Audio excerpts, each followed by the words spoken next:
In this video we are going to define the term taxonomy. आज की इस video में हम टैक्सोनॉमी को डिफाइन करेंगे। टैक्सोनॉमी बायोलॉजी की एक ब्रांच है and it is the study of the naming and classification of organisms into groups and सब ग्रुप्स।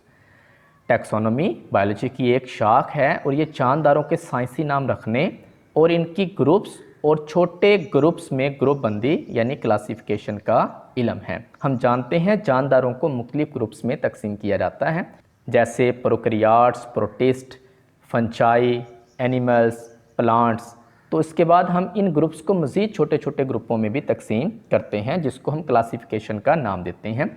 इसी तरह हर जानदार को एक साइंसी नाम भी दिया जाता है जो उसकी पहचान होती है। जैसे इंसान का साइंसी नाम होमो सैपियन है, प्याज का साइंसी नाम, ओनियन का साइंसी नाम एलियम कैपा है, आम स्टार यानी स्टार फिश का साइंसी नाम एस्ट्रियास रूपेंस है।